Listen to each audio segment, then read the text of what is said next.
Биз учурда Талас районуна караштуу Көккашат айылында турабыз. Учурда биз турган Коктоголоңдон кече болжол менен 22 апрель кечки саат 5-те башталган катуу нөшөрлүү жамгыр селге айланып ушул жерден түшкөн суулар айрым тургундардын үлүш жерлерин сел агып, ошондой эле айрым тургундардын үйлөрүнүн ичине чейин суу каптаган. Айрым тургундардын болсо сарайлары селге туруштук бере албай урап жарактан чыгып калган.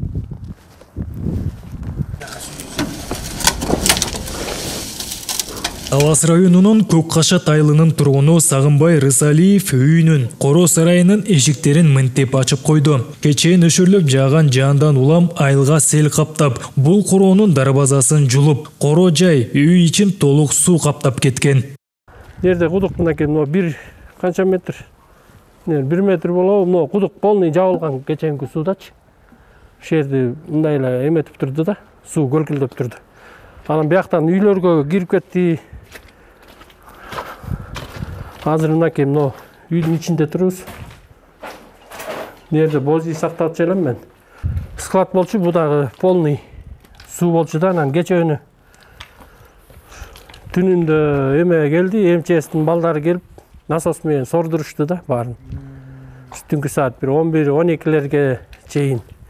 Катуу нөшөрлөп жааган жаандын кесепетинен Көккашат айылынын дээрлик бардык көчөсүн сел каптаган. Жергиликтүү тургундардын чарбаларындагы жаңыдан тигилген жер жемиштерди сел алып кеткен. Жамгырдын эмесинин кесепетинен мияка күнкө кеткенбиз. Баарын агызып кетти да. Кымбат алган күнкө болчу. Ошону көрүп атсыздар өзүңүздөр деле. Бияк келин алган болчу, ал жакта өлдү. Агород этек жагы болду, ылдый жакта да күнкө кеткен бирөөчү. Аныкы да полный өлүп тур да. Катталган сел заматта айыл аралап, айрым коро жайлардын дубалдарын уратып, жараксыз абалга кептеди. Жергиликтүү тургундар арыктарын казып, тазалоо жана турак жайларын камсыздандыруу зарыл экендигин билдиришет.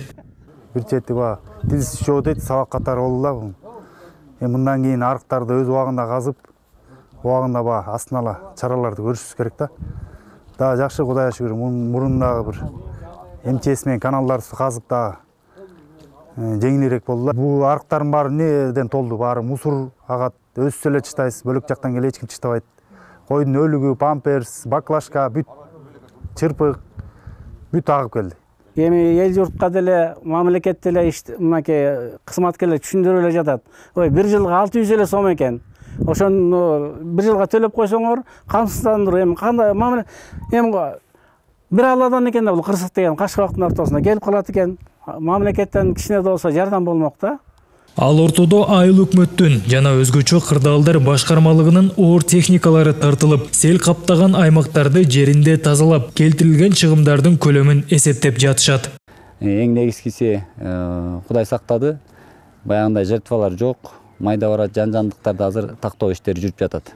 Эми олуттуу баягы толугу менен кулап калган үйлөр, жеке турак жайлар азырынча жок. Бирок кооптуу акыбалга келип такалып калган турак жайлар бар. Мисалы, Коро сарайлардын урап калган Коро сарайларыбыз бар, бирок турак жай жок. Бирок алар кооптуу абалда турат да. Жардам көрсөтүү максатында Талас райондук жарандык коргоо башчысы акимдин буйругу чыгарылып, ошол район аймагына өзгөчө кырдаалдар режими жарыяланган. Азыркы кошумча бүгүнкү күнгө талкталган маалыматтар боюнча дагы ошо Кен кол өзөнүндө дагы суулар түшүп, жайыттарга кеткен унаа жолдору, көпүрөлөрдү жабыркагандар тууралуу маалымат берип атат айыл өкмөтү. Азыр жарандык коргоонун комиссиясы 2ге бөлүнүп иш алып барууда, бир тобу ошо Кен кол өзөнүндө жүрүшүп атат. Белгилей кетсек, 22 апрель күнү Талас районунда Көккашат, Акжар, Кара суу айылдарында сел жүргөн. Селдин кесепетинен 250 турак жай, Коро сарайлар, ички чарбалык жолдор, бир көпүрө жабыркаган. Сел алган көпүрөлөрдү калыбына келтирүүгө Талас райондук өнүктүрүү фондусунан атайын акча каражаты бөлүндү. Ошондой эле сел Айтматов районунун Арчагүл айылында да жүргөн. Сыймык Барманов, Бексултан Рахатбек уулу, Элхан Арстанбеков, Талас району.